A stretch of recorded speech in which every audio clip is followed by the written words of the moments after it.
Skin আগে অনেকটাই ফর্সা ছিল, বাট দিনে দিনে কালো হয়ে যাচ্ছে। বন্ধুরা, এটাই স্বাভাবিক, কারণ এতটা পলিউশন, এই ধুলো ময়লা রোদে আমাদের স্কিন তার স্বাভাবিকতা হারিয়ে ফেলে। প্রচণ্ড রোদের তাপে আমাদের স্কিনে কিন্তু ট্যান পড়ে যায়, আর এই দীর্ঘদিন ট্যান জমতে জমতে আমাদের স্কিন কালারও কিন্তু ডার্ক হয়ে যায়। তাই আমরা প্রত্যেক দিনের ট্যান যদি প্রত্যেক দিনই রিমুভ করে ফেলতে পারি, তাহলে কিন্তু এই সমস্যাটি আর দেখা দেবে না। আর এই ট্যান পড়ে গেলেই তখন আমাদের মনে হয় আমরা অনেক কালো হয়ে গেছি, কিন্তু আসল কথা সেটা নয়। সেটা হচ্ছে স্কিনের যে স্বাভাবিক রং ছিল সেটা ট্যানের কারণে ঢেকে গেছে। তাই আজকে আমি তোমাদের সাথে একটি রেমেডি শেয়ার করব, যেটার মাধ্যমে তোমরা কিন্তু তোমাদের প্রত্যেক দিনের ট্যান তোমরা প্রত্যেক দিনে রিমুভ করতে পারবে। আর ট্যান যখন স্কিনের থেকে দূর হয়ে যাবে তখন কিন্তু স্কিন এমনিতেই ফর্সা হয়ে যাবে।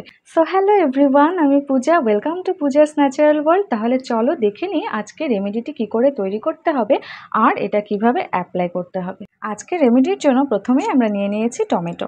এখন এই টমেটোটাকে হাফ পোর্শন করে কেটে নিয়ে এটার থেকে আমরা রস বের করে নিব, বা আমরা এটাকে একটু পেস্টের মতন করে তৈরি করে নেব। টমেটো স্কিনের সানট্যান বা সানবার্ন খুব ভালো করে রিডিউস করতে সাহায্য করে, আর আমাদের স্কিনকে করে খুব ভালো করে এক্সফোলিয়েট। টমেটোর মধ্যে রয়েছে অ্যান্টি এজিং প্রপার্টিস, যেটার কারণে টমেটো কিন্তু আমাদের স্কিনের এজিং স্লো ডাউন করে আর আমাদের স্কিনকে রাখে সবসময় ইয়ং আর গ্লোয়িং। এখন সেকেন্ড ইনগ্রিডিয়েন্ট যেটা নিয়ে নিব সেটা হচ্ছে পটেটো। আর পটেটোর স্কিনটা খুব ভালো করে ছাড়িয়ে নিয়ে এটার থেকে রস বের করে নিব, আর এই রস এখন আমরা অ্যাপ্লাই করব আমাদের প্যাকে। পটেটোতে রয়েছে ব্লিচিং প্রপার্টিস, যেটা আমাদের স্কিনকে ব্রাইট করে এবং আমাদের স্কিনের দাগ ছোপ বা পিগমেন্টেশন বলো, এগুলোকেও কিন্তু খুব সুন্দর করে রিডিউস করে। আর আমাদের স্কিনের আর্দ্রতা ধরে রাখে, আমাদের স্কিনকে রাখে টান টান। আর যদি ডার্ক সার্কেলস থাকে সেটাতেও কিন্তু খুব ভালো কাজ করে পটেটো। আর আমাদের থার্ড ইনগ্রেডিয়েন্টস হচ্ছে লেবু। এখন আমরা লেবুর থেকে কয়েক ফোঁটা রস বের করে নেব। লেবুও কিন্তু আমাদের স্কিনকে লাইটিং করতে সাহায্য করে। আর আমরা এখানে অ্যাড করব মুলতানি মাটি। আমরা নিয়ে নিচ্ছি 2 চামচ মুলতানি মাটি।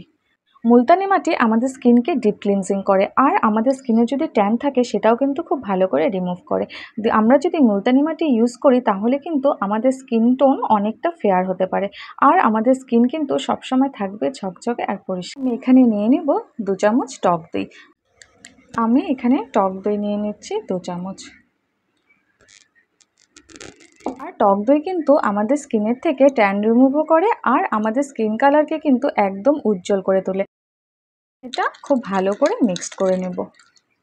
বন্ধুরা, এই প্যাকটি কিন্তু ট্যান রিমুভের জন্য একদম বেস্ট। দেখবে কত সুন্দর করে তোমাদের ট্যান রিমুভ হয়ে গেছে, আর তোমাদের স্কিন অনেকটাই ফেয়ার করে তুলবে। ফেস প্যাক কিন্তু একদম রেডি। তাহলে চলো এটা এখন ঝট করে অ্যাপ্লাই করে নিই।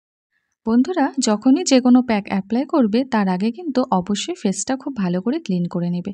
আমার ফেস যেহেতু ক্লিনই ছিল সেজন্য আমি প্যাকটি অ্যাপ্লাই করে ফেলেছি। তোমরাও যদি চাও যে তোমাদের স্কিনের ট্যান রিমুভ করতে, তাহলে কিন্তু এই প্যাকটি তোমরা প্রত্যেক দিনই অ্যাপ্লাই করো, কারণ আমাদের স্কিনে কিন্তু প্রত্যেক দিনই ট্যান পড়ে। আর প্রত্যেক দিনই যদি আমরা স্কিন কেয়ার করি তাহলে কিন্তু সেই ট্যানটি আমাদের স্কিনে আর জমে থাকতে পারে না, আর আমাদের স্কিনও কিন্তু আর কালো দেখতে লাগে না। এটা তোমরা অ্যাপ্লাই করে 15 মিনিটস ওয়েট করে তারপরে ওয়াশ করে ফেলবে। দেখো আমার প্রায় 15 মিনিটস হয়ে গেছে। এই প্যাকটি কিন্তু একদম ড্রাই হতে দেবে না। আমি এখন এটা ওয়াশ করে ফেলছি। খুব সুন্দর তোমরা রেজাল্ট পাবে। এখানে যতগুলো ইনগ্রেডিয়েন্টস আছে সবগুলোই কিন্তু ট্যান রিমুভ করতে খুবই হেল্প করে। বন্ধুরা, আশা করছি এই ভিডিওটি তোমাদের কাছে খুবই হেল্পফুল হবে। ভিডিওটি যদি তোমাদের ভালো লেগে থাকে তাহলে অবশ্যই লাইক কমেন্ট শেয়ার করে আমার পাশে থেকো, আর সাবস্ক্রাইব করতে কিন্তু ভুলো না। Thank you.